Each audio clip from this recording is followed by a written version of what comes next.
That's awesome. How you been? Awesome, so good. Bam, we're live. Hey, are you in your office at Concept2? I'm actually in just off my office. I'm in a little conference room. Is that where you do calls like this, podcasts and whatnot? I mean, fancy ones like this I do. Normally I do them from my desk. Okay, fair But enough. We'll take that as a compliment. I mean, I can show you it, but there's not much in it. It's a lot of old motocross jerseys and some CrossFit paraphernalia from over the years, stuff like that. What state are you in? Vermont. Yep. Are you close to Fraser? Oh yeah, we grew up in the same town. I mean, of course, I was decades before him, but the yeah, Colchester, Vermont is where him and I grew up. And then actually Matt was just up here with HWPO and actually taught a couple classes here for the employees, which is kind of nice of him. Just so they'd come up and do it. And so we did it in our new workout room. That's crazy cool. What kind of classes? Like just like CrossFit It class? was he did sweat because we were there's people here that don't do CrossFit or even work out like regularly, and so they hosted a sweat class, and Jake and Josh did taught the class, and then Matt actually did the class. So Oh, that that's was fun. crazy cool. Jake Marconi and who? Who's the other guy? Josh, what's Josh's last name? I forget. He's part of the HWPO crew. But I mean, yeah, so when Matt first started CrossFitting, it was at Champlain Valley where I was going. Like Uh-huh. I remember when he came in and didn't know who he was. And then Yeah. so he didn't even do CrossFit at first. He just went in the back room and was like lifting weights. And we're just like, oh, it's just another new guy. And then we saw what he was putting on for plates and we're like, wait, that's just not another guy. Hey, is that gym still there? Champlain Valley? Oh yeah. Yep. Yep. So Jade and Danny Horan. You don't remember Danny. Yeah, Danny competed for yeah, years. yeah. Yeah, it's their place. Yep. Danny Horan still pops up now and again in Oh big yeah. competition, right? She's a beast still. Oh yeah, she's still a beast. And she's doing a lot of other stuff too. Like they've been mountain biking a lot now and stuff like that. But yeah, the gym is still doing great. They're killing it. So What's a sweat class? Basically, like a cardio class, a moving class. I'm guessing you guys have a lot of machines. yeah, I mean, thanks to Bill and Katie, our gym is sweet. We just actually redid it after COVID when we came back to work. Um, they asked me if I wanted to design the new workout room, and we had built an addition, and so of course got a hold of Bill and Katie, and they helped us out tremendously with that. So yeah, our gym's pretty stacked. It's going That's nice. awesome. How big is Concept2? Is there one location? It's one world headquarters. There's one world headquarters here in Vermont, which we think we have like 80 employees here, where we make all the carbon fiber racing ores. And then we have another subcontractor that actually does the assembly here too. A former employee of ours that kind of went out on his own, and they do assembly, which we used to build them all. Like I used to actually build rowing machines back in the day. Of course. Um, but And you can take out the trash. oh yeah, I mean, still do. I mean, everyone here is cool. Everyone will do whatever needs to be done. It's kind of a cool thing. But we have offices in Hamburg, Germany, and Nottingham in the UK, Switzerland, Australia. Trying to think, I'm missing some other ones. Yeah, Netherlands. So we do have offices in other places, but we outfit the world. So Um, did I meet you? Were you at the 2008 games? yeah, actually, I was thinking about that last night. Yeah, I I met you met there. I met you there. It was you, and then again faster. John Gilson had a crew, so you had Uh-huh. the only two people with cameras. I think was you, and then Pat that used to work for John Gilson. Uh-huh. Yeah, but we met in Aromas. I think we had beers together that first year. Crazy, dude. Were you at the 2007 games? 7, I wasn't. 8 and 9 was still at Aromas, right? Yes, Yeah. sir. So I was at 8 and 9 there, and And so were you there in the capacity of working for Concept2 at that time, or were you there just as a CrossFitter? no, it was for Concept2. So I already knew about CrossFit. Actually, I met Glassman and Dave at they needed someone who was prior service to teach some rowing at a seminar that was going on at Bud School in San Diego. So they needed someone who was prior service just to get on base. And so at the time I was doing like triathlons and cardio stuff and some weightlifting. And they're like, who wants to go to a Navy SEAL, training facility? I'm like, oh, I'll go in a heartbeat. So I went out there and actually met Greg, met Dave, got introduced to CrossFit, got my ass kicked in like 3 workouts, and I thought I was pretty fit. And then I came home with just like the fire that every new CrossFitter had. And I was like, man, I got a lot of work to do. Did he know? So you show up there at in San Diego. What's the island called? Coronado. You show up there, Yeah. at the Navy SEALs training ground there, and you had never met Greg and Dave before, but had you heard of CrossFit? I probably heard the name like once before, like a Right. couple weeks before. Yeah. Was this 2006, 7? Probably 6. I was trying to think about it when Dave was on Jocko's podcast. I'm almost thinking that Jocko might have been in that class that I was at, and I didn't know any of these guys. Right. It was my first experience. I went into There this wasn't a thinking, single podcast in the world at that time, Greg. I mean, how old was the internet then? I mean, we had the internet then. I don't even remember. I barely remember YouTube back then. Yeah, but it was, it was cool because I mean, what I knew about Navy SEALs was Charlie Sheen and Hollywood, and I get there and everyone looked very normal until I saw their fitness level and everything. And here's the other thing I thought was cool. So my degree's in health science. So I had a 4-year degree in health science with a focus on corporate wellness. And I'm not a great student. I struggled through everything, but I got through with my degree. But I watched Greg talk, and in 4 hours, he said everything that 4 years of my college said, and he said it better, more articulate, and got me more fired up. And everything he said was like spot on. So I went home and I'm like, yeah, this guy knows what he's talking about. And after that, I mean, I've taken my level 1 and my level 2 years later, but I had listened to it then. It wasn't a full level 1 back then. I think it was just Greg doing a seminar, but he did the whole health continuum and all the usual spiel and everything. And I was like, wow, this guy's onto something. So. Which is even more impressive because you were an expert in your own right, and you probably had some pushback. Like, okay, what's this fucking guy gonna say? Like, I'm sure a lot, right? I mean, I mean, were there as an expert also, but then here you are hearing a guy talk, and you're like, holy shit. I'm very self-aware in the fact that I don't know everything, so I usually go into anything kind of with an open mind, anyways. But yeah, I knew right away. Like, we did a little bit of talk about nutrition, but keep in mind. So I graduated college in was it '93? So we were still doing like long, slow distance training, eating as many carbs as we could, wearing heart rate monitors, all this stuff that I was told by my coaches that we needed to do.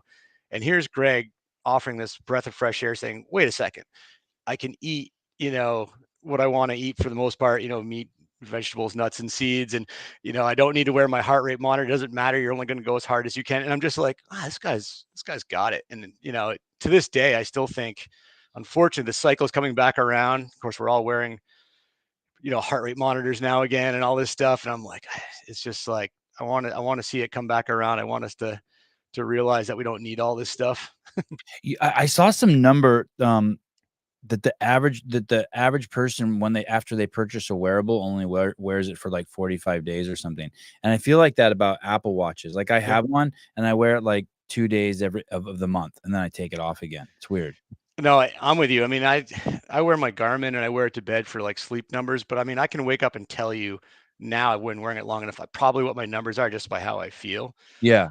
But yeah, I mean, I guess it is what it is. I mean, it's more of a habit now for me than anything. So, Dale King, the owner of Portsmouth CrossFit, new documentary just dropped. Sorry, I don't use that word drop. Just came out, just published, just produced, it's on live on iTunes now.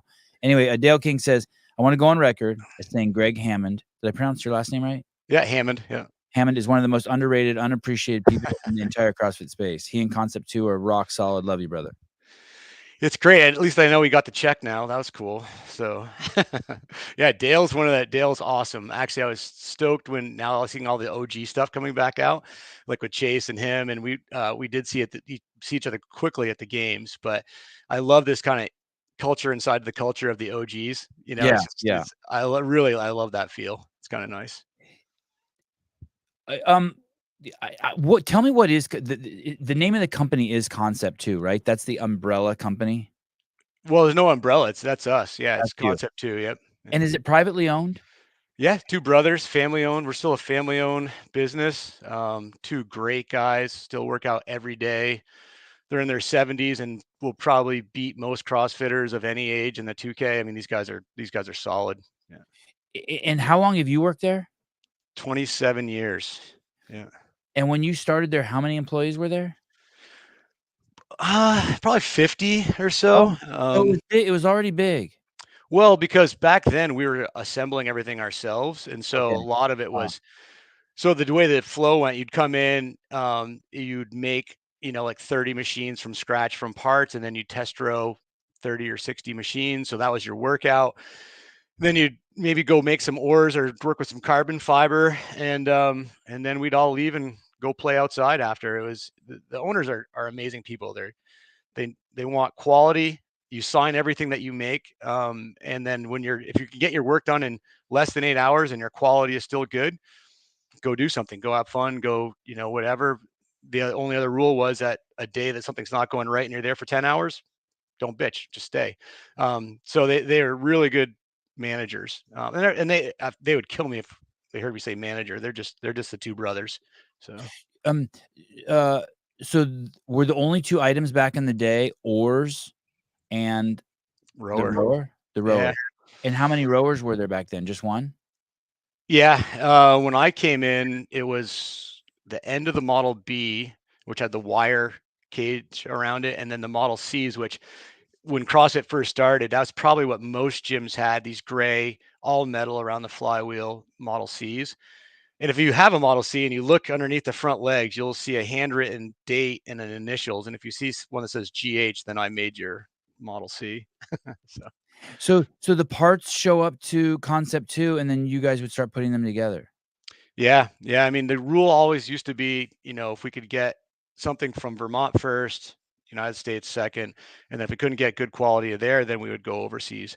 So there are parts from overseas, but for the most part, like the guy that bends our metals and paints all the metal and stuff. I mean, it's right down the road kind of thing. So yeah, I mean, we could probably make a much more money and profit if we ever went overseas, but it just will never happen. We're very proud to be here. So. Who invented the rower? Well, Pete and Dick, they're the two brothers. They first they were the innovators in going from a wooden ore to carbon fiber, which there's a Boys in the Boat movie coming out. You'll see a bunch of old wooden ores from when rowing was super popular, like in the 30s and stuff. So they came out with this kick-ass composite ore that just revolutionized the sport. These guys Dick was in the Olympics. Peter and Dick tried to make the Olympics together and missed it. And so they wanted to make a machine they could train in the wintertime. And there's pictures on our website. They literally took a Huffy, bolted it to the barn floor upside down with a sliding seat and made the first rower on there. So there was other ergometers back then, but they were nothing like what you would notice now. So Ergometers. yeah. Yeah. Company? Yeah. So if you go to where's on there, there's one that should say like under contact or something. You'll see history somewhere's on there. You can't see the screen's too small right now. But Let me see. Photo gallery, not the gallery. So I want to say history on there. about Concept2, maybe? Yeah, about Concept2. And then so that's Pete and Dick. It looks like a really old picture, but that's just because it's black and white. But they started it in a barn in Stowe, Vermont, which is like 10 minutes from here. And this is before me, but the original guys, they would have to like feed the cows, start a fire, and then start making ores back in the day. So we moved into this building in the early 80s. And you've been there since? Yeah, we have. I didn't get here until 96. So It's crazy. When I think of you as being there since the very beginning. as people are retiring, it's getting to be not a whole heck of a lot of people that have been here longer than myself, except for the owners. Right. But I'm a very loyal guy, and I'll be here as long as those guys are here. Oh, wow, look at these ergs. Yep. So that's a Model A right Okay. there. And that's the first, what was called the Crash Bees. So Crash Bees used to be the World Indoor Rowing Championships. And it stood for Charles River All-Star Has-Been. Just a bunch of guys that wanted to row and drink beer. What you couldn't see in the background of that picture was just a row of kegs. So it was like row a 2K. Actually, back then it was 2,500 meters, and then drink beer after with your buddies. Um, I think one of the reasons I liked original CrossFit so much, it was a lot like how we started. Is like you'd work out hard with your friends, and then you'd bro down with them after and have a good time, and nobody took themselves too seriously. And yeah, what you're showing right now, people should watch that. There's some cool stuff on there. Why do they call it the Crash Bees, Greg? It was just we didn't start Crash Bees. The guys that started it in Boston. So the river is called the Charles River in Boston, and so there's Pete and Dick when they first started this building. Um, and because Are they're they big dudes? Are those big dudes? Yeah, they're like 6'5" or so. Okay. Yeah. So I mean, anybody who I've met before will realize that I'm not a tall guy. I didn't row in the water. I was a rugby player. That's how I found the rower originally. So when I go to rowing events, everyone's like, "You were a rower?" Skeptically, as their eyebrow raises. But there's the first. That's the first rendition of the rower right there. This is ridiculous. It started a revolution, man. We started a sport. There was no sport of indoor rowing until these guys did it. Same with the skierg. There was never a skierg until we invented a skierg. I'm gonna come back to how it got the name Crash Beast, but I want to look at this machine real quick. So Sure. this is a Huffy bike flip upside down, sitting on its book rack, and then the guy sitting on a sled. Well, that sled is an old Tenturi piston rower. So there were some old piston rowers back then, but it didn't give you the feel of rowing. It was essentially like a lever arm that you would pull back and forth with like a piston, like would be on the hatchback of your car. So when he pulls that, does it pull him closer to the tire? The whole No, I mean, even on the rower now, and people don't realize it, is that you actually come forward on the rower, not by pulling up with your feet. It's the weight shift of your upper body that brings you forward. That's one of the cues that we do to get people to row better is we actually make them not strap in so that they learn to come forward without pulling on their feet. Interesting. Okay. So God, I don't even understand how that works. I mean, really, and this is the great thing about it. This is why our machines last forever. It's a chain, it's a bungee cord, some gears, and then all the magic or most of the magic is in the monitor. Although that Model A, that's actually a Napa Auto Parts speedometer cable and an old bicycle speedometer. And there used to be a Napa part number for that cable. Seriously? Yeah, I mean, there might still be. We just don't use them anymore. God, that's crazy. Do you have one of those in the office? Yeah. Yep. Actually, just outside the door. I thought for a second I had one in here, but And is it actually, functioning? Can someone get on it and ride it? oh, I did it. Yeah, I did it actually for an Instagram post. What was it for? Just this past winter, I was here, and or maybe it was in the spring. Something was going on. I just walked by. I'm like, I don't think CrossFitters have seen this before, so I got on it, and people loved it. That was like one of the most popular posts I've done. I don't know if you can see it on here, but this is the old. I can't see it. The Oh old yeah, there we go. Model B. Yeah. And that's actually Judy Gear. She's the wife of one of the founders here, and she actually was in the Olympics as well. Hey, how much was this? How much was this Model A? So here's the crazy thing. It wasn't much cheaper than that. So I think it was like maybe 825 to 850. Okay. And most of our time, like the brothers believe in value, and so they try to keep everything as much as they can under $1,000. It's always been that way. And so I think at one point we had more price decreases than increases. And the only time we increases them is basically when our parts cost more. So Did you guys have an explosion during the so-called pandemic? Did we everyone and their mother? Yeah. it sucked. Yeah. I mean, so I went back from doing marketing because I wasn't traveling to helping with customer service and and it was like I started hating people because everyone is freaking out. And like I had this one woman that was basically telling me I was lying that we had machines, even though we were in an 8-week backlog, and telling me how she'd lost all this weight, but she's going to get fat again because she has no way to work out. I had to explain to her what an air squat was. And I said, listen, you do 100 air squats a day. You wait that 8 weeks. I guarantee you're not going to gain any weight. And she's like, she was letting me have it. I mean, I might even hung up on her, which is pretty rare. So, But a good time though, also, right? The I business. mean, financially, yeah, it was good. I mean, it was hard to watch, our friends that owned restaurants and businesses that were doing shitty. And meanwhile, we were selling a ton of machines. But it's also one of those things. There's also a back end to it. Everyone bought then. So like right now, it's not like, I mean, we're not doing bad, but it's one of those things that everything goes up and then everything tapers off, on there. So Are there 4 products? Is it the oar, the bike, the ski, skierg, and the rower. rower? Yeah. So that's it. And those are the 4. Mm-hmm. And Yep. wild. Wayne Short, is PM6. That's one of the, is that what the monitors are called? Yeah. The monitors are PMs, and Everyone calls them PMS, but it's not. It's just PM, and it stands for performance monitor on there. So Is PM6 on the horizon? Hopefully with Bluetooth, Wi-Fi firmware update capability. Appreciate the updates to erg data and look forward to future development.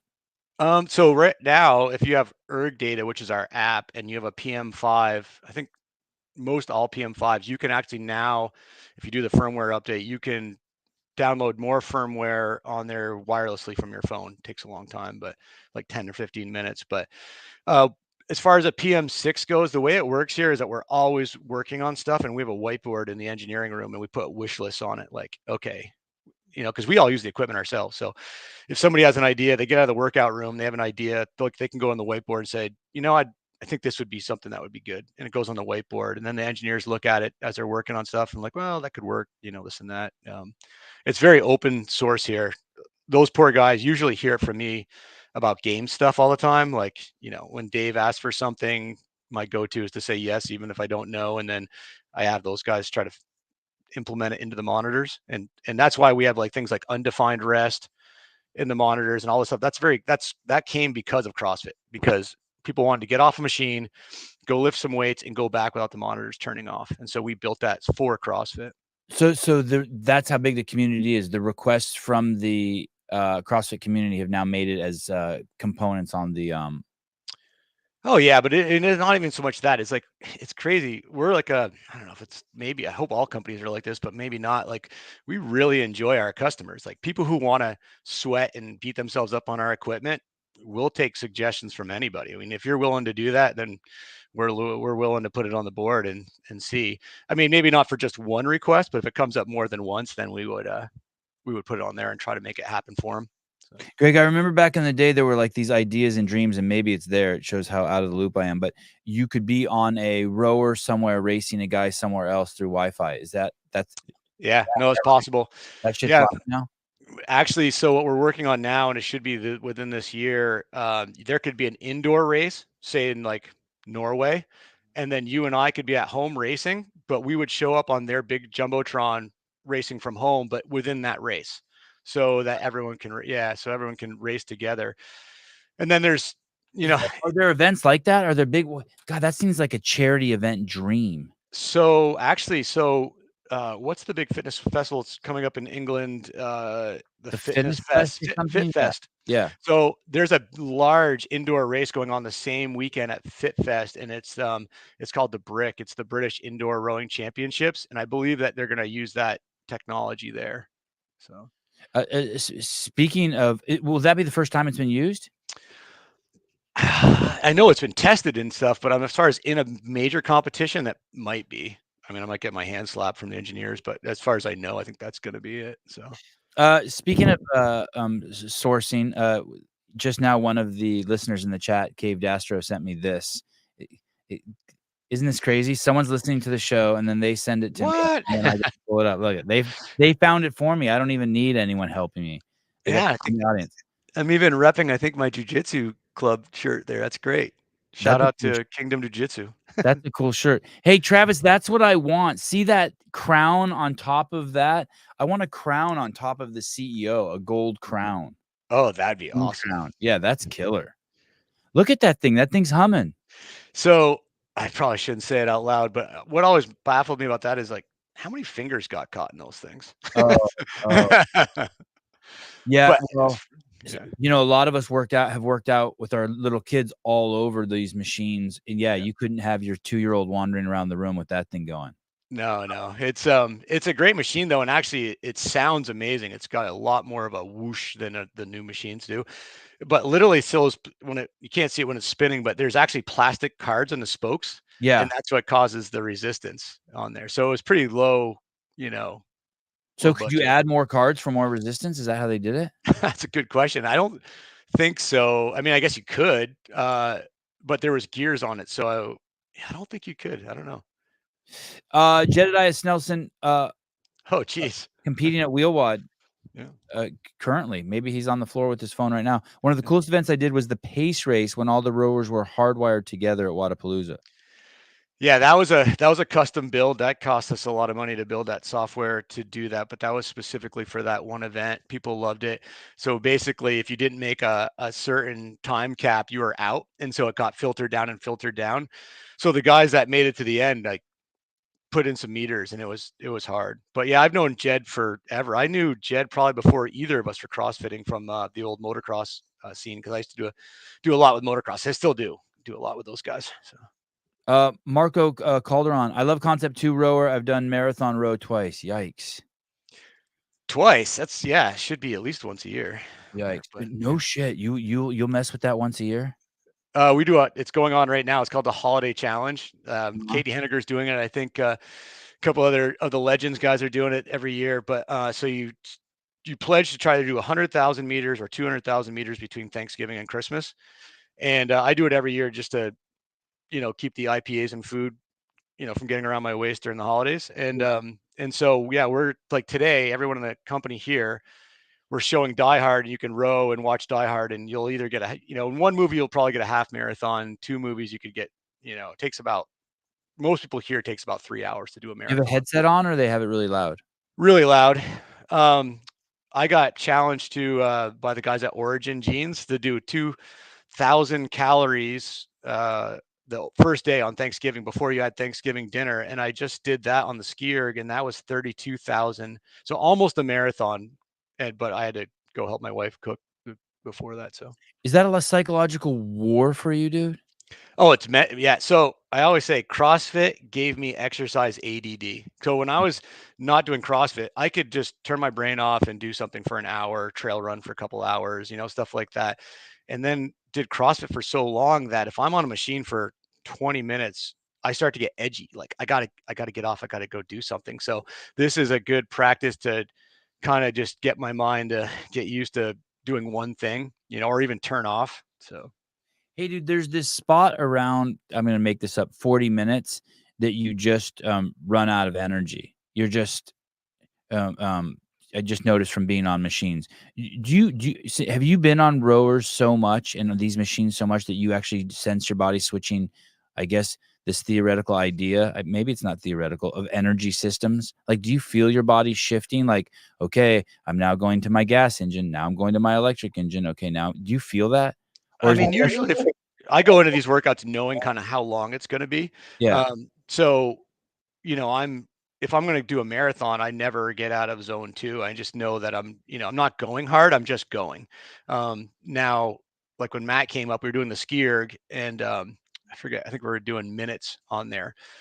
I mean, then it's just all anaerobic, all out. So I can't say I really feel it. I mean, I definitely feel the wheels come off, like in any workout. But you don't ever feel yourself in the marathon row being like, okay, I'm just out of energy. Like, this is just like, I'm done. No, because I mean, you think about it, it's not even an air squat. You're sliding on a rail. So as long as you can straighten your legs and Mm. pull your arms to your chest, you might not have a great pace, but you can do it. Like, remember we did the first year we did the half marathon or 2K into a half marathon, and everyone lost their minds.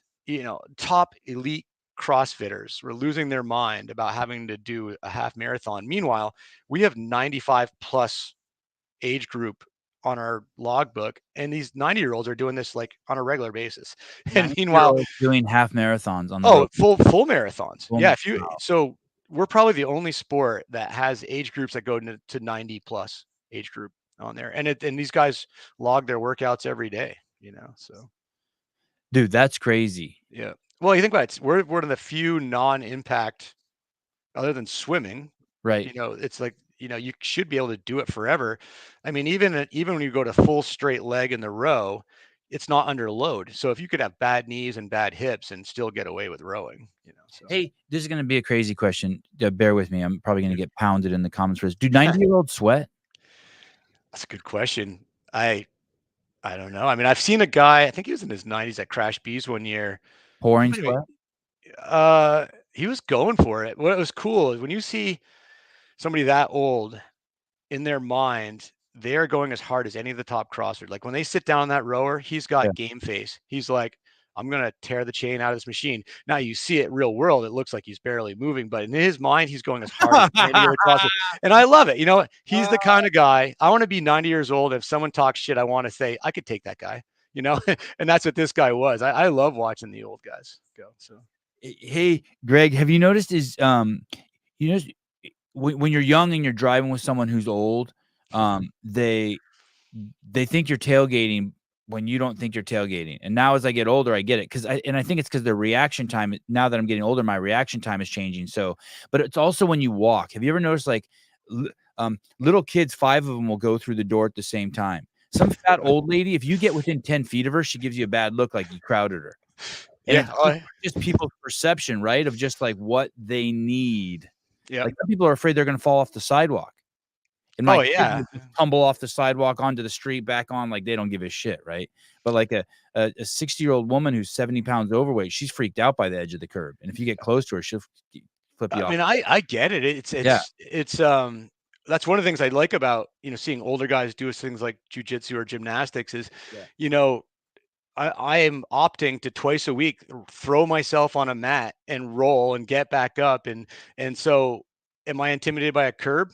No, I just assume I'm going to roll out of it Right. like I do then. But you see other people who've never done anything athletic in their life, and they're so tentative. I think that makes it worse. Like they're almost unsteady because they're so scared of the potential of falling, or whatever.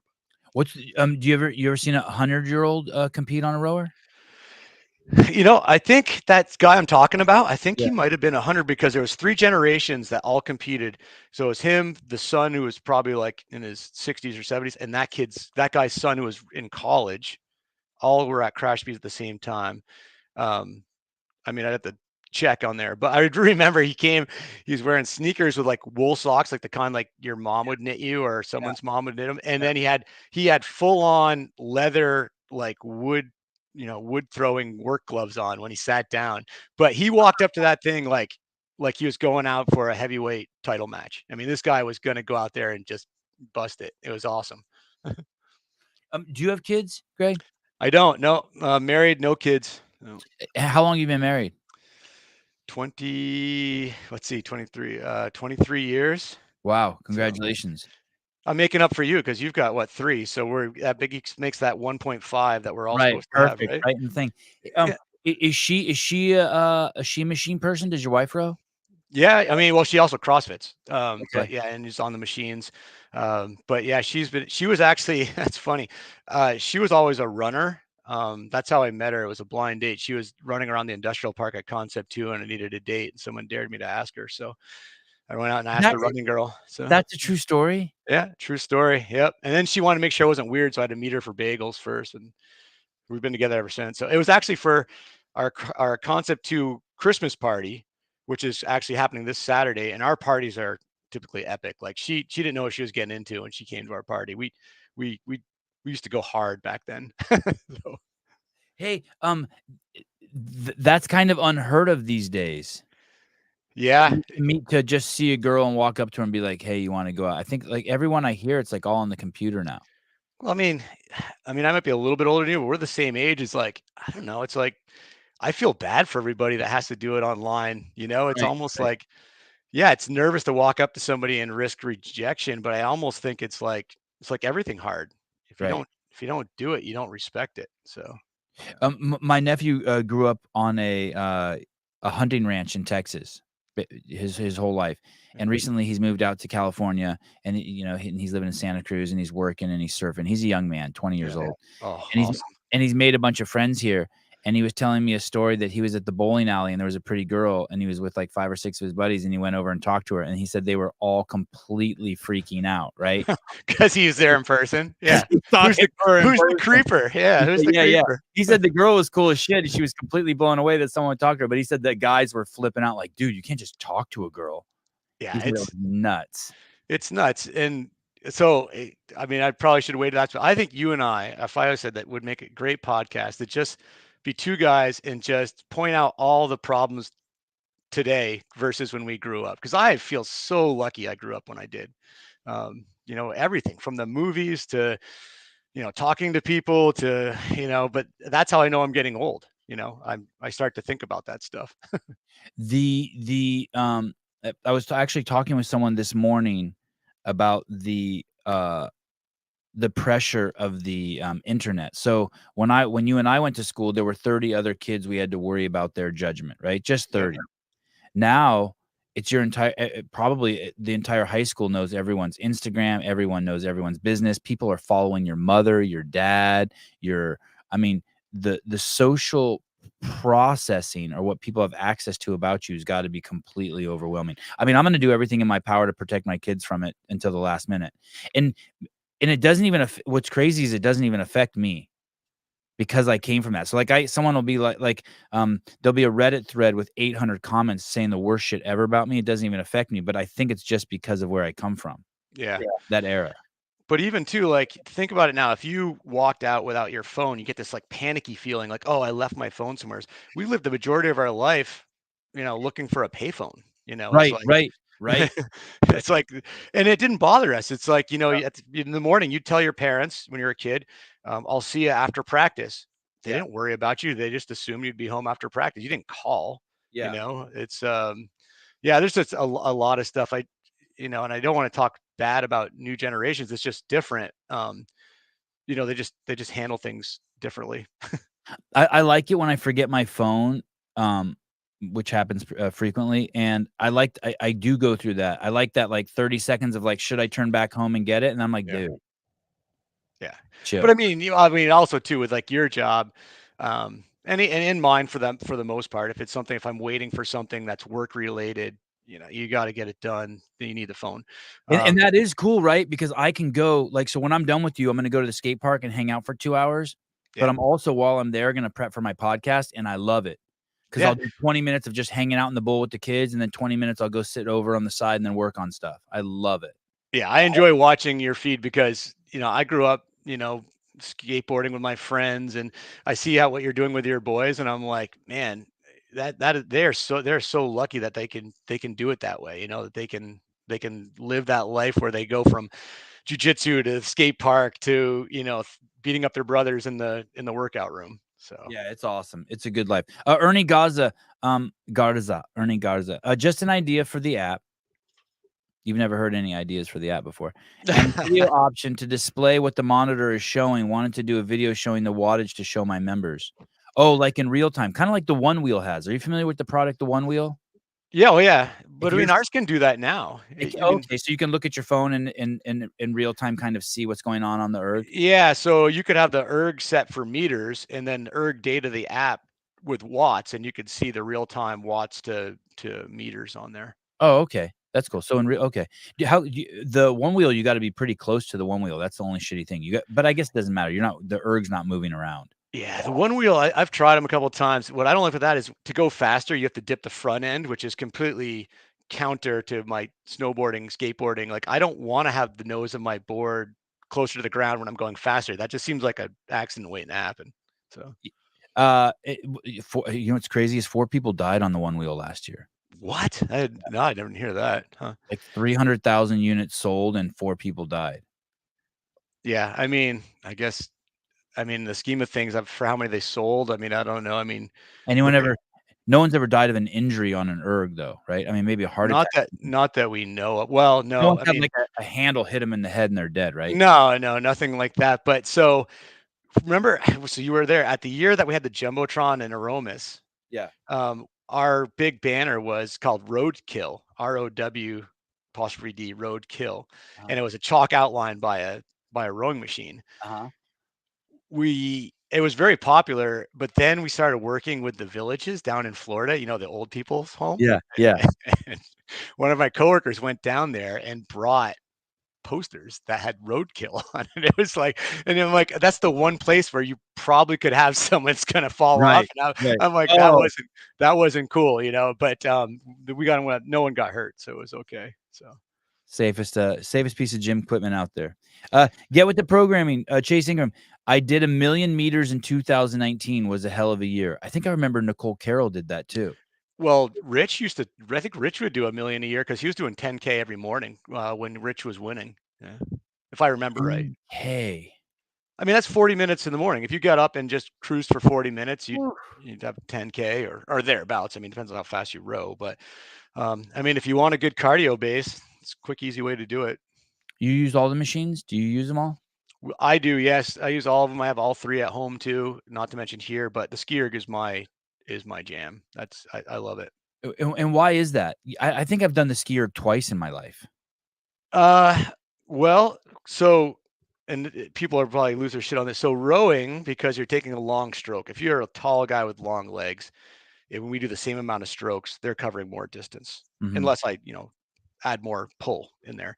So it's not as noticeable on the skierg as it is on the rower. I'm not saying that's why I like the skierg better. Actually, the skierg helps me more with, like, I feel like with jujitsu, and then in CrossFit where we're always doing hip opening movements, the Mhm. skierg is a hip closing movement. So it Mm. complements CrossFit, I feel, um, better for what I do.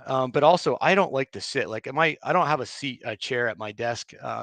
I stand all the time. I don't like sitting for long periods of time, even on the rower, even though I know it's good.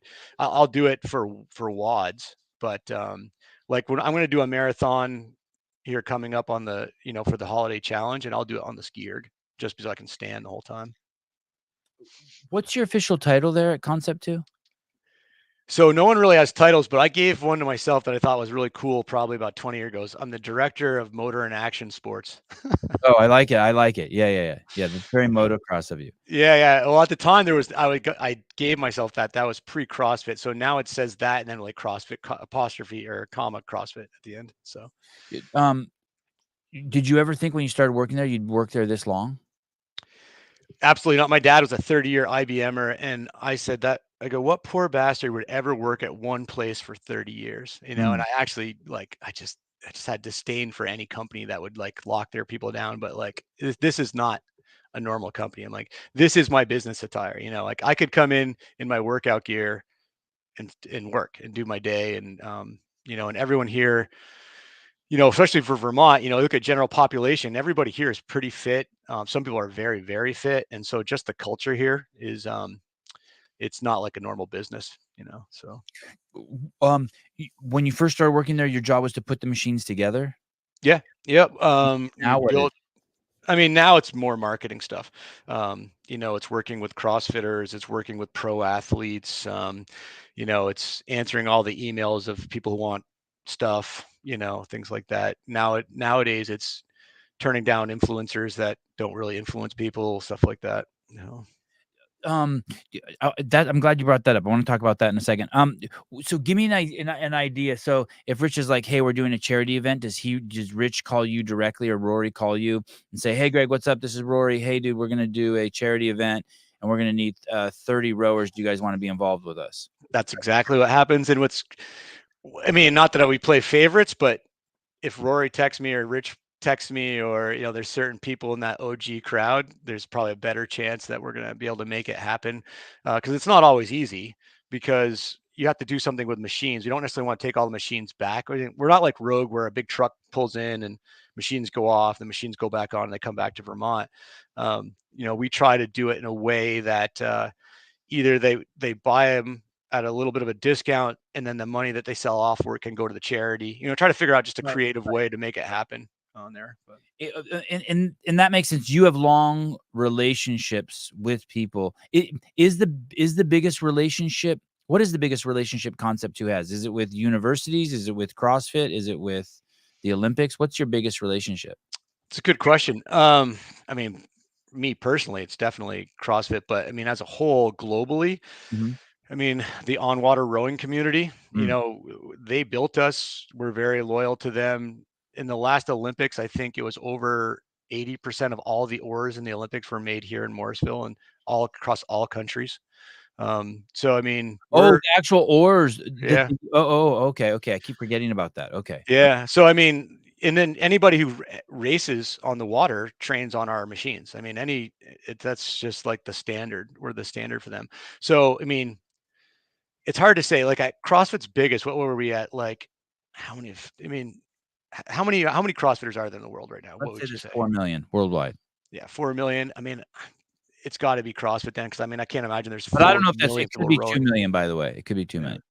2,000,000. But, uh, let's say there's 10,000 gyms that have 10 rowers each, Mhm. but then there's also probably, um, 10,000 hotels that have 1 rower each, and 10,000 universities that have 5 rowers each, right? And Oh, Harvard would have 200 rowers, something like that. wow, Yeah. wow. So if they have a large program, I mean, actually, things like Texas DPS, the police, I mean, they probably have close to 200 rowers or at least over 100 rowers in their academy.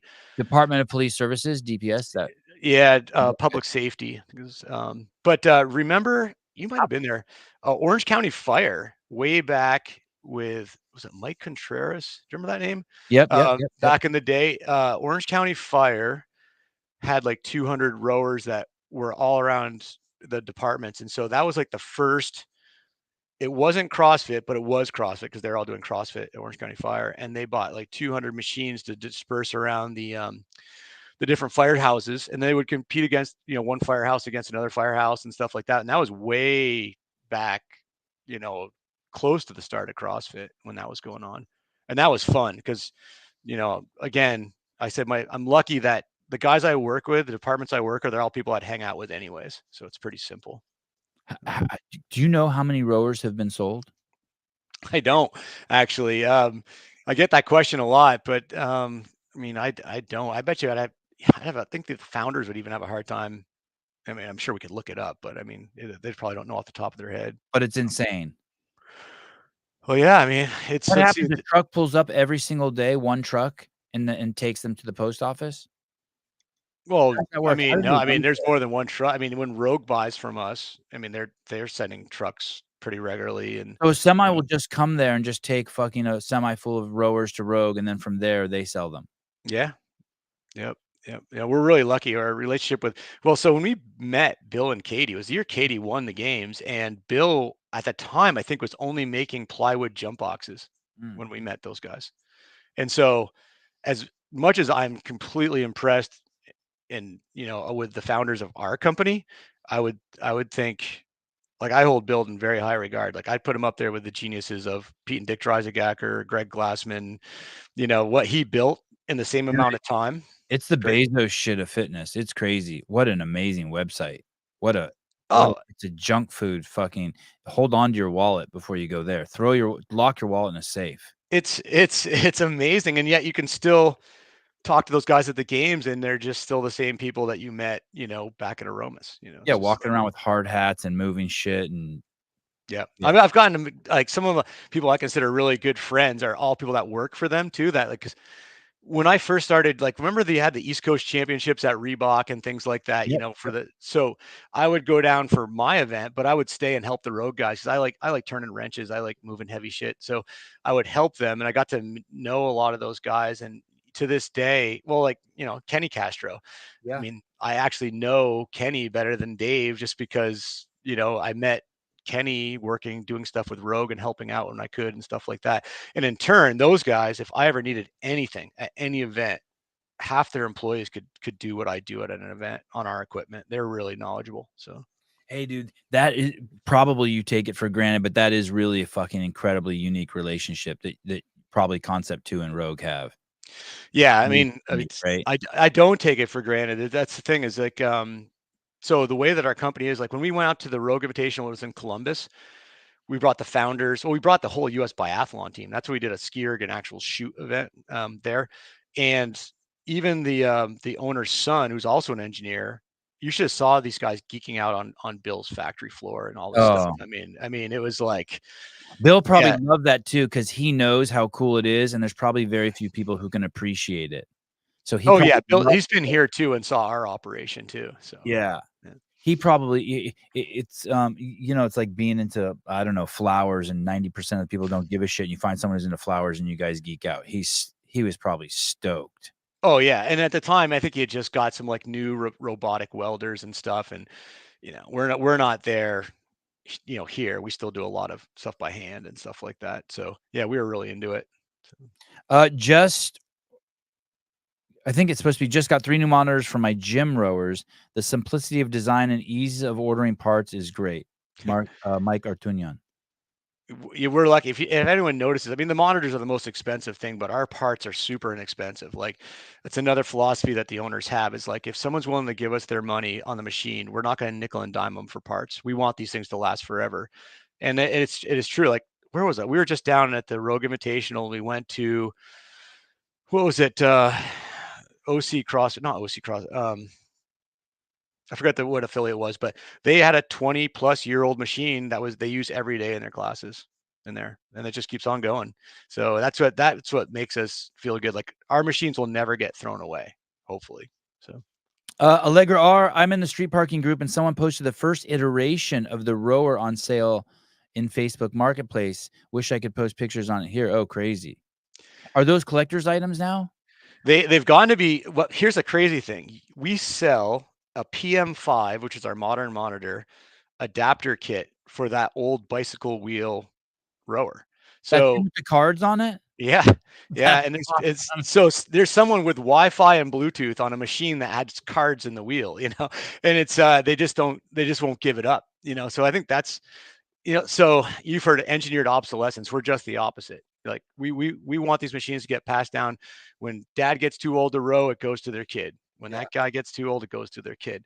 And so, it's kind of unique. You don't see that very often with other companies either. Hey, dude, remember this? Daniel Garrity. I had to call my mom Collect to pick me up from baseball practice and do emergency breakthroughs. Do you remember doing emergency breakthroughs? You call the operator from the payphone and be like, "Hey, I got to talk to my mom. You got to break into my phone." And I then do remember that. she'd Or even like, call. or collect call. Yeah, making a collect call.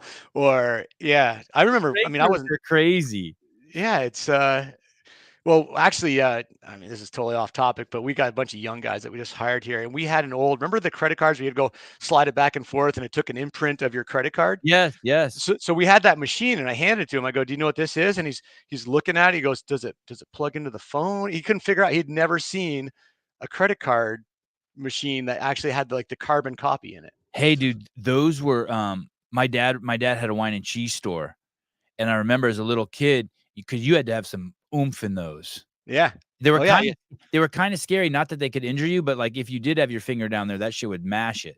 That's Uh, right. And you had to make sure that the copy went through hard enough to get the numbers, or you couldn't see it on there. and my dad was always, panicked if I would do it because, I had never seen this happen, but he said if you put the card in wrong, it would just snap the card in half.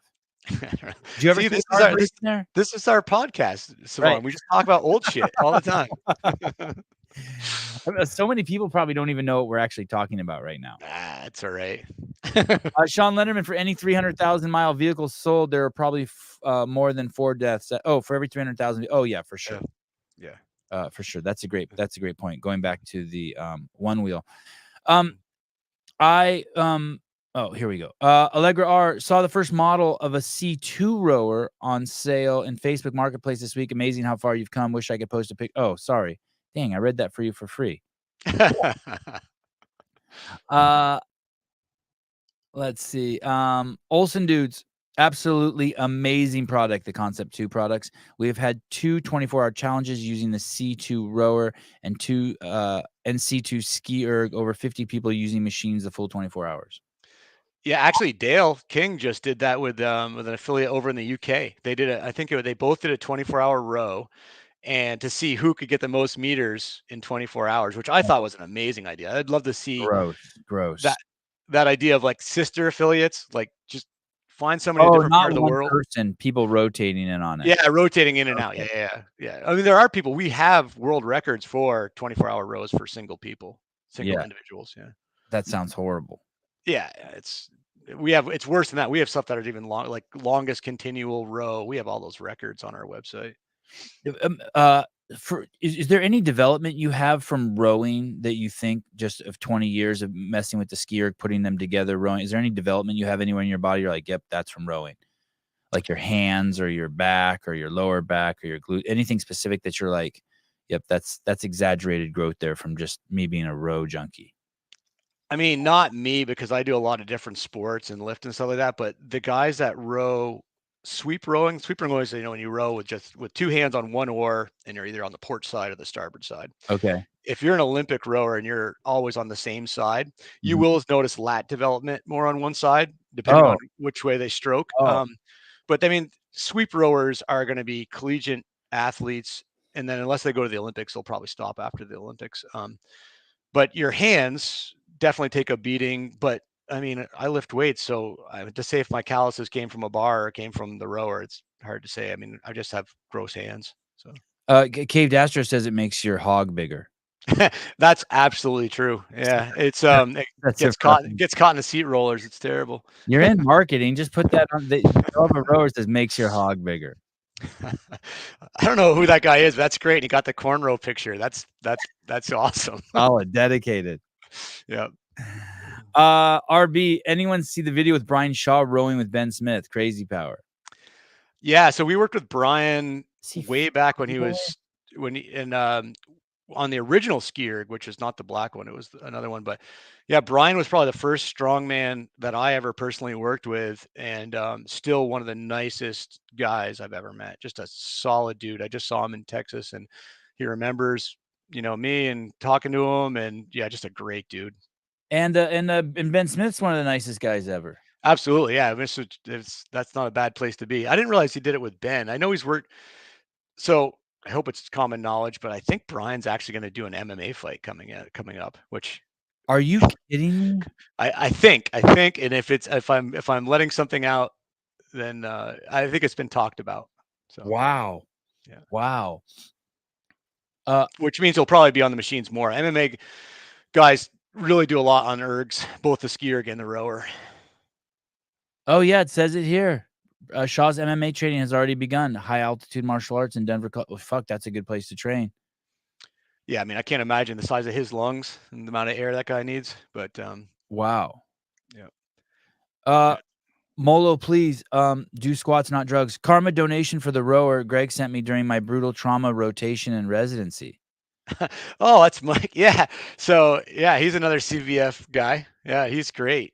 At one point, we had probably more doctors on the floor at Champlain Valley because there's a medical school at University of Vermont, and actually, Candace Fraser, Matt's mom, worked out with us, and so I think we had was it Vinicon, probably like 6 or 7 doctors on the floor at any one workout. You're the safest place to be was at Champlain Valley CrossFit. Matt's mom's a physician. Yeah, yeah, she was my mom's doctor actually. Yeah. Crazy I Olympian. mean, she's retired now, but yeah, she's very well respected doctor around Burlington, Colchester, that area of Vermont. Um, so this this whole phenomenon, I don't know how to give it context. I'll take a stab, but so there was a point when I was working at CrossFit where we had the loudest voice because of the blog. And then this thing came around called social media, and we had the loudest voice because we had the biggest social media. And then slowly you started realizing each person could have their own social media account. So, you would have these other big accounts in the space. Now, I know you can't compare apples to oranges. Someone's 10,000 followers is different than someone else's million followers. You can't just say the million followers are more significant, especially now. But let's say it is that way. So now you have all of these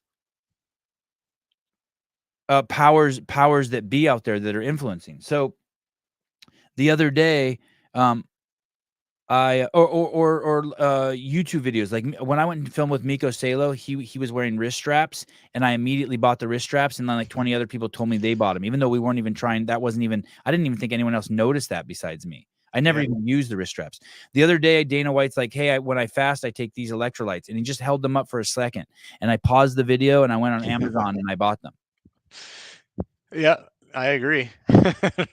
But other people can tell you that they're using shit. Like it doesn't always work. Like not even close. I feel like. Is that true? I feel like sometimes it's Yeah. like, dude, I would never I'm not even sure why I've cracked the code on what works and what doesn't work. But there's lots of people where I'm just like, yeah, I would never buy that shit no matter how much. Like, I don't know if what your relationship was with them, but like there's shoes out there that no amount of people fucking I could see God walking around in them, and I ain't buying a pair. Yeah. I think I get what you're saying, and it is true. And we'll see. And I don't know how the whole algorithm work is followers and stuff, but I've seen with people with a lot of followers that will post something that you would think would just crush it for us. Right.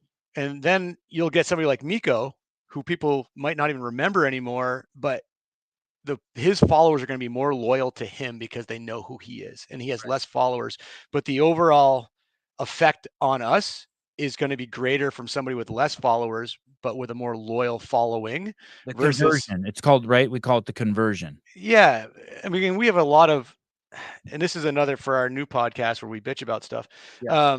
There's a lot of fitness influencers that genetically were gifted with amazing bodies and pretty faces. And the only time you see them working out is for 2 seconds a clip. And they have a lot of followers because people like to watch them and look at them for aesthetics reasons. But are they really going to put that much money of their hard-earned money towards whatever they say is on there? And I think we're saturated right now with those types of people. And I still appreciate when they do their stuff and everything, but from the back end side, I definitely see who really holds influence and who doesn't on there. Yeah. No, it's not Rads. I'd wear Rads. I wasn't referring to Rads. Sevon, you'd love Rads. I'd love to try on a pair of Rads. Yeah. I'm very picky about my shoes, though. What shoes do you wear? So right now, actually, I wear either Puma suedes or I'm still an '80s guy, or Adidas suedes are what I work out in now. But previous to that, when Matt was getting free shoes from Nike, he would bring in some free shoes. So I'd get free shoes from Matt occasionally. So I had Oh, that's Nike cool. Metcons. Yeah. Yeah, Matt was very generous. And then, but before that, and I've heard you said it, I still have 2 pair of Nano 2s when they first came out. One was the custom ones where you could go on the Reebok site and like customize the colors. And I still think those are the best shoes ever made. Like if they weren't so ratty, I would wear them as everyday shoes. Yeah. And I still like Vans. I like flat shoes, skate shoes. So what was this? Tanya Bowers. What is Greg's involvement with motocross? Our goals are Laureatas next year. Yeah, Loretta Lynn's is the reference there. So that's the or Loretta's, yep. Yeah, one of 2 or one of 3 of the amateur nationals. So way back when. So our machines are great for strength to weight ratio. So if you want to get strong and you want to keep your body weight down, you want to stay lean, like anybody in a horsepower sport, like a motorcycle is very important to be light and fast, like a jockey almost. Think of that. So motocrossers have always loved our machines. Plus, it's a pulling motion, which you get on the bars and stuff like that, and then the skierg too. So since I got here, started with Travis Pastrana, was probably the first guy we started working with Travis, and then guy named Ricky Carmichael, and then it just all the top trainers in the world use our rowers. Even I know those guys. Those guys are like, yeah. I don't know what they do, but I know those names. So those some of the best in the world. Yeah. And they gravitated toward the Concept2. They knew. Yeah, well, it's funny how it came about. So I've always thought Travis was great, and I think it was Dirt Rider magazine that's out in California. I think it was a Wasserman original or something, Trans World maybe. The guy went to Travis's house, and Travis had a rower already. His dad was a PE teacher, and he would challenge anybody to a 500-meter sprint, and if you beat him, he would give you a set of motocross gear. And I saw this in the magazine, like, oh shit, this is great. And it was an old machine. It was an outdated machine. So through some friends, I got Travis's email. I said, Travis, do you want, free machine? If you're doing this, this is helping us, Now that's an influencer. Now oh yeah, he's the influencer. He's in the world. Yeah. So I drove down to Maryland and actually spent the weekend and almost died 6 or 7 times. They were filming one of his Nitro Circus videos down there. So I brought 2 machines down. We worked out and rode mini bikes and dirt bikes and did crazy stuff. And while I was down there, I was like thanking him for having me down and all this stuff. And he's like, the fastest guy in the world on a dirt bike, Ricky Carmichael, uses your rower every day. And I'm like, no, I didn't know that. So he puts me in contact with him, and his trainer at the time was a guy, Alden Baker, great guy, great trainer, who's still a #1 trainer today. Then I got to know him, and then it just kind of kept going and going from there. And it just kept, and now I would say the rower is probably one of the premier training devices for motocross other than road cycling. Road cycling is still the biggest. What year were you at Concept2 during this? Oh, that would have been not long after I got here. That probably would have been in 2002, 3, something like that. Maybe earlier. And did the owners, Dick and Pat, is that what their names? Peter, Dick and Peter. Dick and Peter. Did they just trust? Was that just easy? You're like, hey guys, I'm going here, and they're like, yeah, go ahead. Oh, it's funny. Here, and they're like, yeah, go ahead. Did they just trust you? How does that work? Because in the CrossFit days, we were growing so fast, anyone could fucking do anything. Like I would just be like, "Hey, I'm going to Europe." They'd be like, "Yep, just bring back content." So it's kind of the same way, but I myself, and I realize I'm spending their money. So I mean, I'm not going to make any decision I think is foolish, but Right. I'm explaining to these guys they never own TVs. They don't own TVs. They're kind of more of a, I guess like I don't want to say it AM derogatory, but radio. AM like radio. a hippie type Okay. thing. Okay. Vermont, Yeah. no Yeah. TVs, no whatever. Just really good guys. So I went to the local store and I bought a Travis Pastrana action figure, like Yeah. the kind with the bendy arms. Yeah. And I brought it in. I'm like, this is the guy I want to go see. He has an action figure. Have you ever had somebody with an action figure want your rowing machine? And they're like, nope. And Very so, manipulative, Greg. Very manipulative. but Powerful tool. it was fun. And him, like Brian Shaw, being this big name and influencer, was the most genuine person ever. And then worked with him, after that. And actually, the car company that he still races for is in Vermont. Vermont Sports Car. It makes his rally cars. He still has some ties to Vermont. So Who, Pastrana? yeah, yeah. Hey, so going back to the job, so you earned the trust of Dick and Peter. Yeah, but I mean, it's not say earned it. If they hired you, they Yeah. trusted you. Like Right. that's the other thing. When I got hired, I was a temp for almost a year. So long story short, I sold my business. I was doing corporate wellness in Maine, and I absolutely hated it because nobody really wanted to be get fit. They just wanted someone to hold their hand. And I was buying rowing machines because I could get people really fit in my budget I had to spend. Anything I didn't spend on equipment, I could put in my own pocket. So I was like, oh, I'm going to buy rowing machines. I can get people really fit. They're not expensive. And every time I called to buy one, everybody here was either out skiing or trail running or having fun. I'm like, this place sounds amazing. And I was already from Vermont. So I ended up coming back to Vermont, but I was testing. I also was in the Air National Guard as a firefighter. So I was looking at being a full-time firefighter. So I tested for a fire department as well as working as a temp at Concept2. Oh. And so for a year, it's how they kept jokingly keep the assholes out.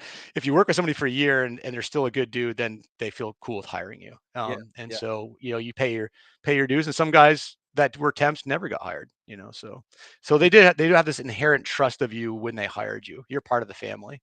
So, You were in the military? the Air National Guard. Yeah. Paid for my college. Yeah. So, I mean, it wasn't like, yeah, I was in the Air Guard. We have an F-16 unit here. I did crash rescue firefighting, and the only time I got deployed was to the Azores for the Bosnian conflict, and I was there for like, I don't know, nothing like it is today. It was pretty easy, and it paid for all my college. And you're not in it anymore? I'm not. No, when I started traveling for work, so guard weekends were always like first weekend of the month, and then 2 weeks a year. Like the old used to be, and it always seemed like when it was a trade show going on or I was traveling for work. So I ended up not doing that, but I still miss it. And I work with a lot with the military guys now, which I enjoy. I'm an incredibly patriotic guy. So I try to do a lot with the military stuff. Do you guys still do trade shows, or you're too big for that? It's not even necessary. Like, do you guys even have a booth at the games? We haven't lately. I want to get back to doing a booth at the games, mainly because I'm always running from event to event. And so I feel really rude. Doing like, when you say running from event to event, working, like making sure Bill and Katie and Dave and crew have what they need from Concept2 because you're such a huge part. Okay. Yeah. And You're not running there like with a beer in your hand. no, not till Yeah, after. right. Right. But no, it's yeah, because think about it, in Madison, I would have to run from the stadium to like that far park, and a lot of times there's overlapping events, and so I'm Like running going, team going, and individual going, and they could all be using one of your pieces of equipment. right. Essentially, it's me and usually one other person or two other people, and so we didn't have a booth, but people would try to stop me and like explain they're having a problem with their rowing machine and their legit question, and I want to help them with Like their at home, like, hey, are you the Concept2 guy? I got this machine in my garage, like shit like Oh, that. I get it all the time. Oh yeah, absolutely. Yeah. I mean, on the weekends, I get Instagram messages from people I don't know saying my PM5's not working, and I'm like, oh. But so I want to come back to a booth where they can go and ask those questions to my coworkers, and then I can keep going back and forth. But now that we're going to be in Fort Worth, in one place, who knows, I might have time to do both. Work a booth and do the events. Right.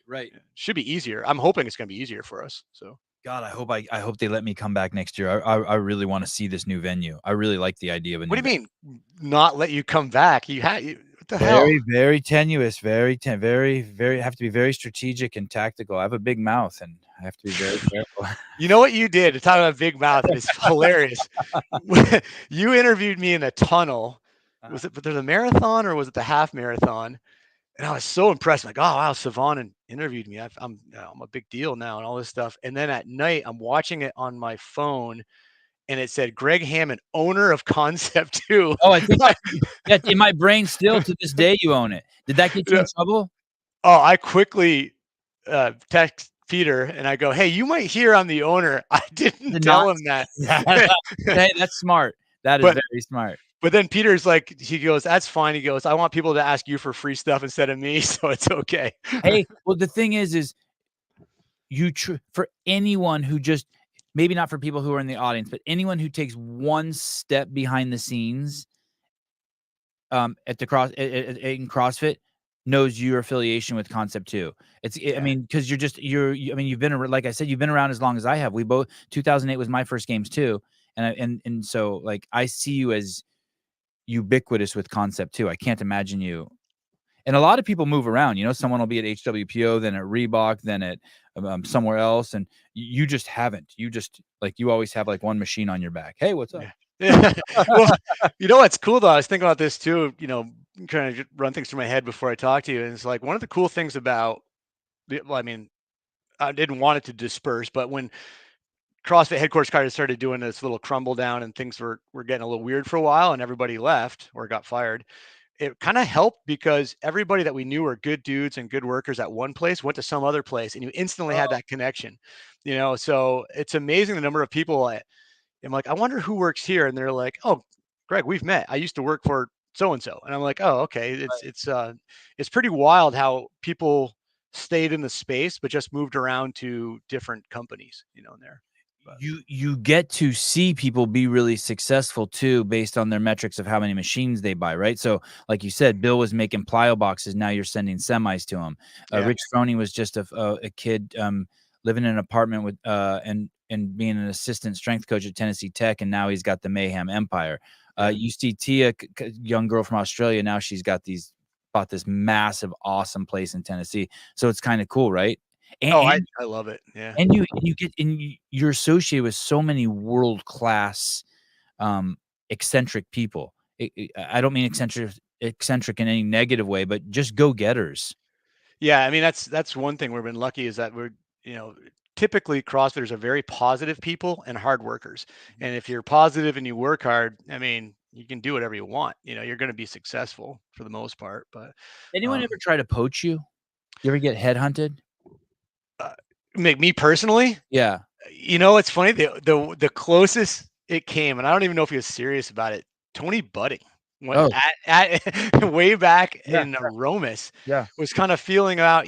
I mean, he might not even been there. Maybe he was just making conversation. He's like, "So you like Concept2?" I'm like, "Yeah, I like Concept2." And he goes, "But you like CrossFit?" I'm like, "Oh, yeah, I love CrossFit." And I'm like, "Is this guy asking me if I'd be interested?" But that was, I don't even know what I would have done.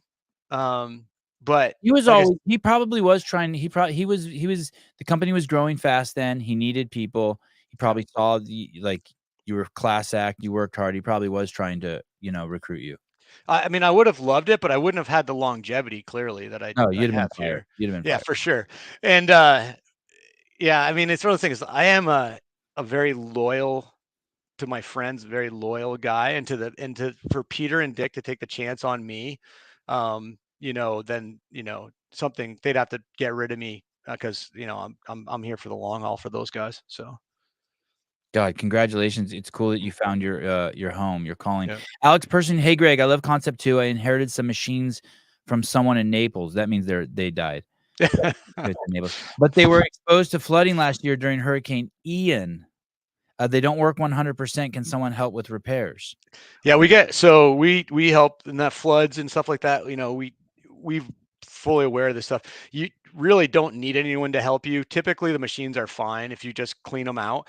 It's just the electronics. So you might need just new monitors on them, but literally clean them out, get all the silt and stuff off of them, and they should be fine. I mean, these machines have been through fires. I mean, I have pictures of them on the mountaintops of Afghanistan, with special operations units with dust and rocks and everything all over them, and they've been flooded, and typically with a good cleaning and a new monitor and pickup wire, they're fine. And seat rollers, typically seat rollers get all gross in there. So, but seat rollers like $6 a piece. I mean, everything's pretty inexpensive except for that monitor, which I think we're up to like maybe 200 for that. So, Jake Chapman, Mr. Hammond, have you ever poured alcohol down your abs and had a lady lick it off? Do I know you, Jake? No, I don't think so. Just your mom, Jake. Just your mom. Oh, I should have said that. No, I don't think so. And actually, abs is being generous. Ab maybe is more accurate. So over the ab. Over the ab, yeah. Patrick Clark, Concept has become a huge part of military readiness. Thank you, Patrick. Especially in the Army with the implementation of the ACFT and the 5K row used as an alternate event. Oh, the rowers is one of the tests. All the services, yeah, we've been lucky to some extent in all different kind of distances and stuff. But yeah, Army gets a 5K. I forget what their time domain is for that. There's actually for the bike, or maybe that is the bike he's referring to. Yeah, the bike's in there for the Army. I mean, the Navy probably, of all the branches, probably buys more of our equipment than the other branches, but that's quickly, Army's catching up. Navy's special operations probably had a lot to do with that. So because of CrossFit and stuff that like, Josh Everett and Dave did, once the SEAL team started using our equipment a lot, it's almost like looking at your heroes, like the other guys in the military were like, oh, I want to do what those guys do. And then it just started working up from there. And we also, with the military academies, a lot of the guys in the Pentagon were either rode for an academy or they know somebody who rode for the academy. So they know the company, they know what we do and stuff like that. And it's actually, other than CrossFit, working with the military guys is probably my most enjoyable. Well, I shouldn't say that. I like the motocross stuff too, but the military guys are great. Great job, dude. You just basically have a great job. Yeah, I'm pretty happy, pretty lucky. You love coming to work. Yeah, I mean, not every day, but yeah, most days. Yeah. So, yeah. And when you don't love coming to work, it's because you're being a pussy. It really is. You got a good gig. Oh, absolutely. Oh, yeah. I'm like everybody else. Some days are just like you got those emails you just don't want to do. And actually, the hardest thing is saying no. I mean, we get so many requests for everything. Yeah. I mean, I genuinely would love to help everybody, but we're still a business and we can't do that, for everybody. And so, I let emails stack up that are all no's. I'm sorry we can't help you. I'm sorry we can't help you. And those are the days that suck because I'd like to, and I don't know how they perceive me. Yeah. Like, oh, like Greg can't help with our CrossFit cancer benefit. Oh, Greg must love cancer. It's like I don't want that. It's just we just can't help everybody. Right, it's like, right. And so I hope they don't feel that way. And I think a lot of times I just put that on myself. Yeah. I've never had anybody, mother F me for not being able to help them. You asshole, my son needed that rower. Yeah. We used to get that all the time too. My son's going to be the next great Olympic rower. And you look at his times, you're like, I have bad news. Your son is not going to be the best rower. I'm fine with telling kids that they're not going to be good at a sport. Sometimes they need tough love. So my buddy, Travis Bajent, the one whose son and his son. Yeah, I know Travis. I met him when I met you. That's right. That's right. Okay. So Travis's son went to the NFL, right? Oh, absolutely. That was amazing. Yeah. So he's talking to one of Tyson's trainers, and he goes, "Hey, I want to show you some videos." And he shows him some videos of my kids. He's like, "What do you think these kids need to do to become professional athletes?" He looks at Travis. He looks back at the video. He's all, human growth hormone. Hey, I mean, genetically, what'd you give those kids? I mean, it's kind of your fault, man. They're fucked. They're fucked. Poor little fucking.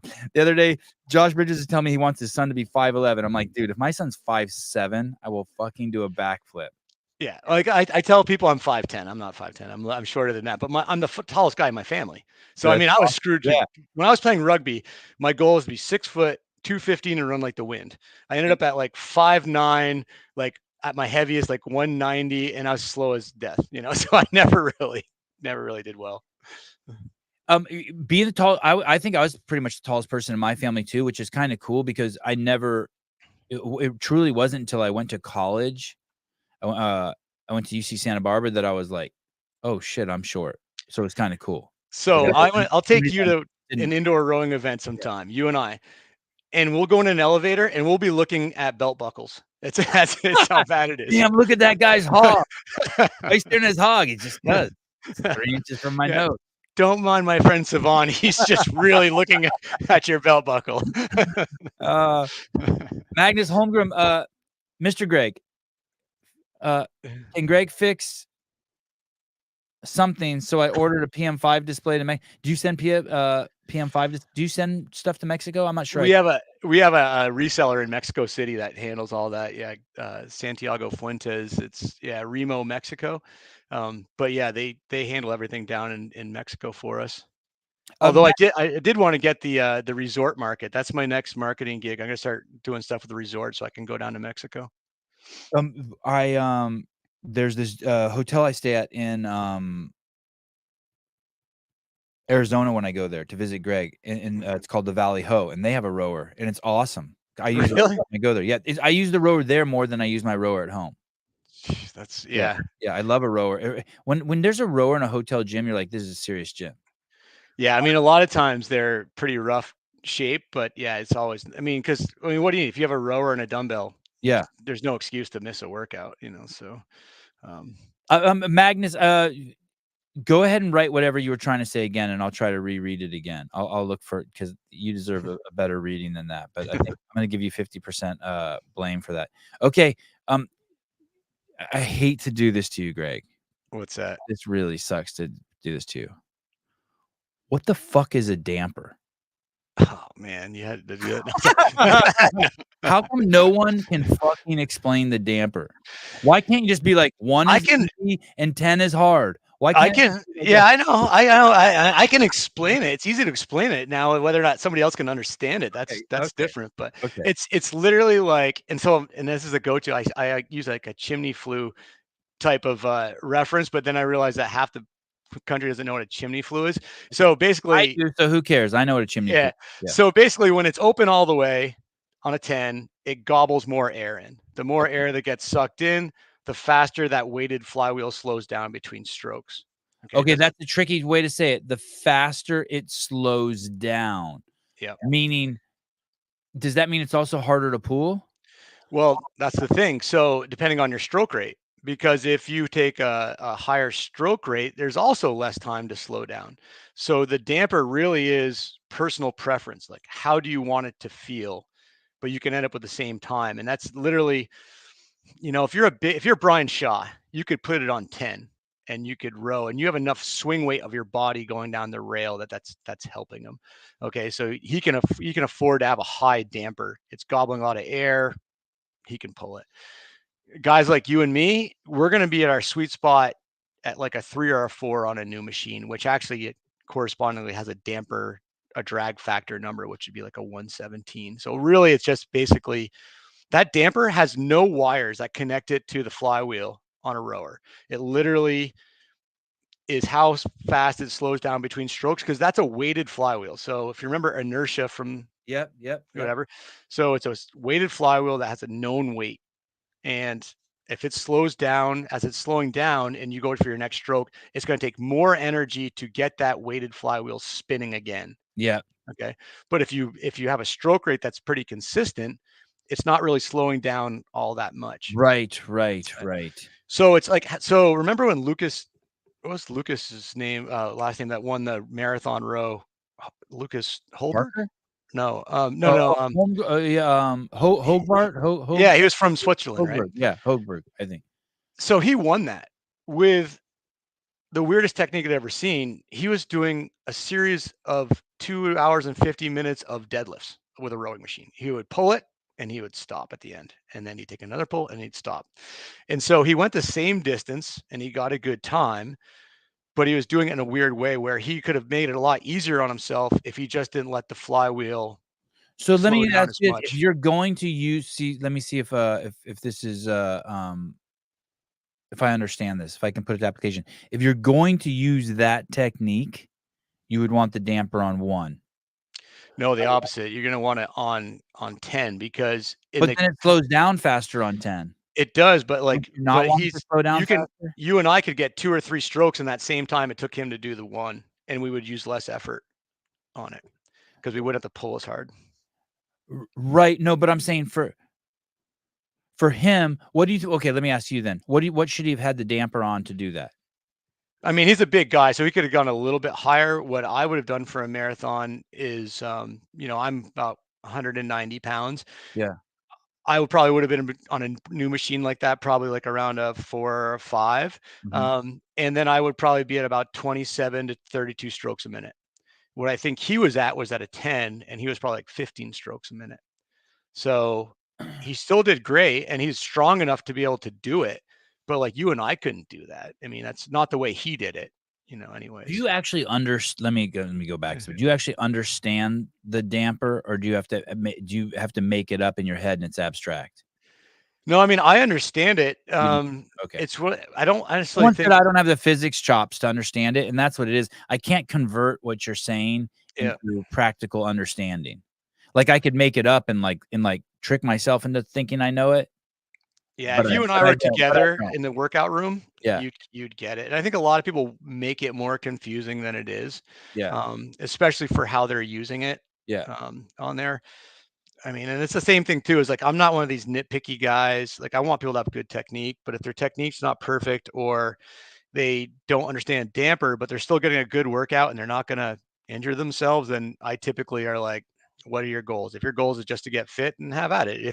If you're a competitor and you want to finish the rowing workout with some extra energy for the next workout, then yeah, you got to look at efficiency both on damper and technique.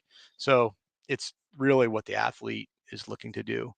Um, like I said, my technique I think is pretty good over the years, but I mean, it's not compared to my coworkers that rode at a very high level. I don't have the efficiency they do, on there. So Who's the bike for? For me, I'm gonna tell you my bias, I love bike riding. I used to bike ride since I've been a little kid, I've been bike riding.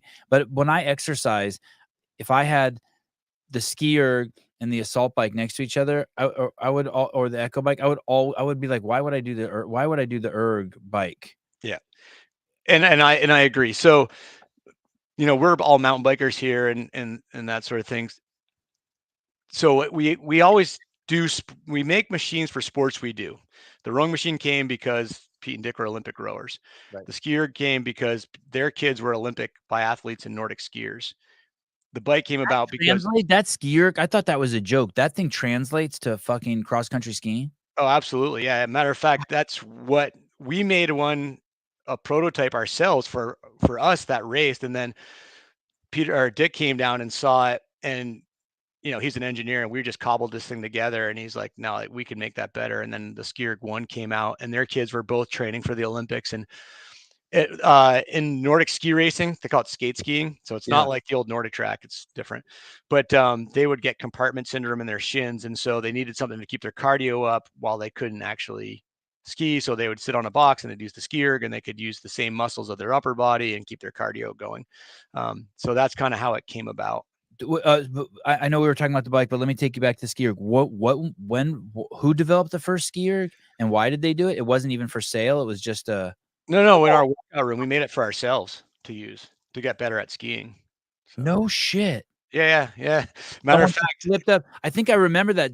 I think I remember seeing some pictures. Someone just flipped up one of the other, the rower or something, right? I think I remember seeing some early. yeah, it was really bad for the chain. So people would do it. They're like, "Oh, I'm just going to flip my rower, and it's going to be a skier," and it's not like that, and it's actually not great for the rower.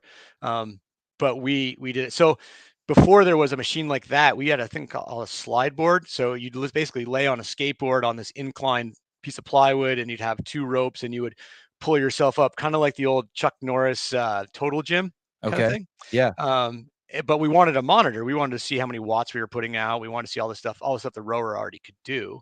So then we tried turning the rower up against the wall. That didn't quite work. And then Dick came by being the engineer. And if you want anything made here, you got to make it skitty. And then the engineers come and get mad at you and they make it better. Oh So yeah, yeah. it's there's like a trick to it. A Yeah. manipulation piece. Yeah. Yeah. Yes. So we got the skierg that way. And then because we're all mountain bikers, and of course, we're in Vermont, so it's like snow on the ground now. We can't mountain bike, so we wanted something for the off season. initially everybody wanted us to make a bike with arms, and actually we had a prototype to do that because they wanted our monitor on that. Yep. But we also knew that Bill and Katie had an idea of making the Echo bike, and we would never do anything to compete with those guys. And so we actually said we can make a really good bike, and we didn't like spin bikes. If you notice, our bike is going to be more like biking outside. It doesn't have that flywheel that continuously spins, so your feet go flying around. Yeah. So you can actually stop pedaling, and the flywheel still moves on our bike. So we made a Oh, bike that's that, cool. That's cool. yeah, That's it's really made for like real biking, and so that's that's the thing too. So when I went to the and founders, people love it, dude. People fucking love it. I'm blown away at how many people like really. I mean, people love that bike. well, Oh, yeah, and it's if you don't feel like working out, it's great because it's low barrier to entry. You just sit on it and just pedal, and then, um, like ErgDesk made the ErgDesk top for it, and now you see people on the bikes doing their work during the day and pedaling and all that stuff. So the ErgDesk was a cool addition for people too. If they weren't actually going to work out, but they wanted to burn calories and move, then that was a nice addition. Sean Lenderman, the skierg makes you more efficient pivoting in the circle jerk. Oh, yeah. I mean, that's just an added benefit. We didn't actually design it into that. So. The byproduct. You have the penis. They have the penis handle you can buy on what's it, Etsy. That's the Yeah. penis handles on Etsy. Yeah. Yeah. The rower you cannot hide on. The bike obviously you can hide on. You can always because you're sitting. In the skierg you can't hide on. The What bike do you really mean? is for kind of also, in my opinion, for like older people. Like if you're an older person like me, or you're just slow warm up person, or you have a bad back and you need to be drenched in sweat like I do before you start working out, the bike's for you. Although I've never hurt my back on the rower ever, It's so rare. It's almost a yeah, myth at this point. yeah, I always said yeah, rowing's bad for your back. yeah. What I've found over the years is that even if you have horrible technique, Mm-hmm. you're not in a decent enough body position to generate enough force to do that. If someone Yeah, you hurts have to their be back kind of rowing, an it's idiot. pre-existing. Yeah, Yeah. yeah, and you kinda have to be an idiot. Like, the rowers if you're being spastic on the rower and the chain's doing anything besides being taut, you have other problems. Yeah, exactly. And you remember the first year that we were in Aromas, we saw weird people, and we still see this a little bit, but if you look at the games, the progression of technique and rowing has gotten so much better than the Aromas days. I mean, Aromas days was pretty ugly. Yeah. And then people realize if you want to compete at CrossFit at a high level, one of the easiest things to do is improve your technique on the rower. But we had who's the girl from Nebraska way back then that was really good? Lizzie something. Anyways, she was short and she heard that tall Oh, rowers did Joe better. Westerland's wife. She's a cop now, super hot chick. She was pretty good I looking. mean, Yeah. everyone was hot. Yeah. DiBiase. Yeah, that's it. Yeah, yeah, Libby yeah, DiBiase. Yeah. yeah, Well, she would row and she was pulling to her chin and laying way back. And yeah, I understood in her mindset, she was correct. She was thinking, oh, tall people do good on the rower. I'm going to make myself as tall as possible. But right. that was a bad body position, which ended up hurting her in her strokes. So, but yeah, we saw a lot of that back in the day. I think Miko and Sam Briggs were out of the gate, like the better rowers. Although Miko had this weird thing where he'd rest the handle on his legs. And I swear to God, next 2 weeks, everyone was rowing like Miko, where they'd stop, rest on the Yeah, legs, and then go yeah, forward again. And yeah. Influencer. well, like the butterfly on the skier, which is completely inefficient, but Rich butterflied, I think, in one Oh, video. oh, this thing, yeah. No, you do like this, which my shoulders are so tight I can't even do that anyways. But that became a trend for a while, and luckily that's gone away. Not everybody. Some people do. I think some people still do it. I remember seeing it. So, I but wonder how it's many getting. mouthpieces Rich has sold. How many what? Mouthpieces. I bet you he sold Oh, fucking gazillions. I never talked to Rich about it, but remember he endorsed that little thing called a whipper. It was like this little box, and could be used to be a rower and a skier. And We will not talk about that. We will not talk about that. no, it's funny. I hope they paid him a lot of money for that. Yeah. I mean, I don't blame any of these guys because, you gotta pay the bills and stuff like that. But I always respected him that he'd pop up on my Facebook on the whipper, and then I would go to his Instagram and he's training on the Concept2. And I was like, And Sam Dancer endorsed some product that like he said was equivalent to deadlifting or back squatting 500 pounds or something. Some ropes coming out of a platform you stand on. I'm like, come on. I mean, but we don't get our income the same way they do, and they need to do it. If you're going to be Yeah, I an beg athlete, people on the internet for it. right, $1.99 at a time. right, yeah. So. They pay me to read questions to you. Well, I appreciate it anyways, and I still Dear, think we need to have our old man yes, I fitness agree. bitch podcast. Mr. Greg Hammond from Tyler Gregg to Greg Hammond. Ask about the Concept2 Dyno Strength Trainer. What's that? Yeah, we had a strength machine for a while called it the Dyno, and it was cool. It only did leg press, a row, and a bench press, but you could get over 1,000 pounds resistance just based on trapped air, and the whole machine only weighed about 120 pounds. What happened Um, to that thing? Functional fitness happened, and nobody wanted to use a linear machine. So yeah, there you go. It's still a great machine. We used to have a lot of fun. So we used to do, it was called centuries, and you would do 100 reps on all three movements, and it used to give you your average poundage. So like no matter how many reps you did, it would give you the average of weight that you moved. And so we would have like king of the gym. And so whoever could get the highest average of the three movements was king of the gym in there. Oh, So. I like it. Yeah, it was great. We used to take it to strength and conditioning shows. We sold a lot to the British military. They would deploy with it. Oddly enough, a lot of them ended up in Brazil. Not sure how that happened. Yeah, it was a great machine. I should have scheduled you for 3 hours. Yeah, Unfortunately, I have to go. You're awesome.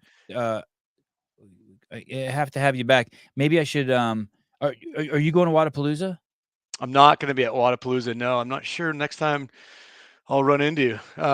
You said I'm not going there either, but I was just wondering if you were going to go Oh, there. We could talk about it. I'm trying to find an excuse to talk to you. Hey, do you go to? You don't go to every big event. You don't go to.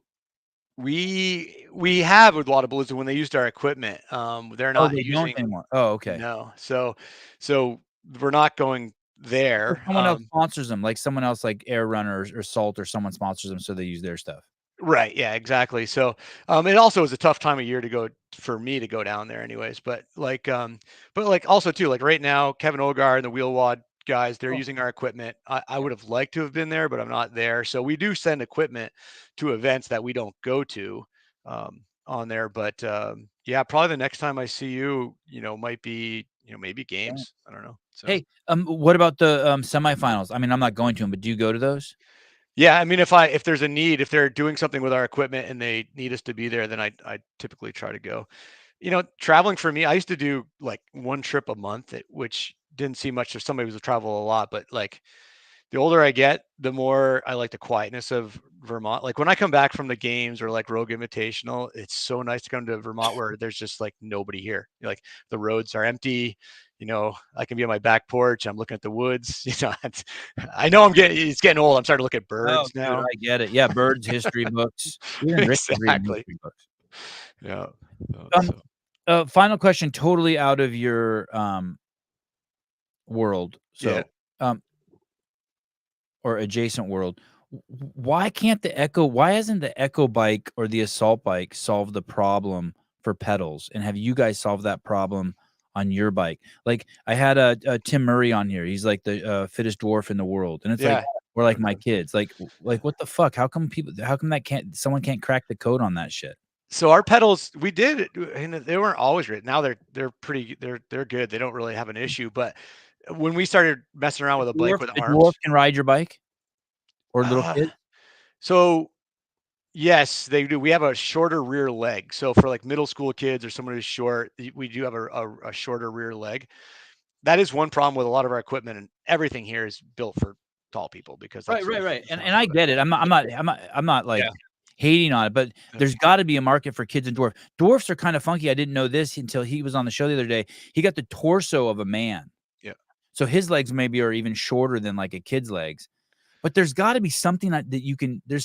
I guess, like Jeff Birchfield said, I don't have the physics chops, so I guess I don't have the mechanical chops. But you would think that there's something you put on the handles of these bikes, and then something you put on the pedals.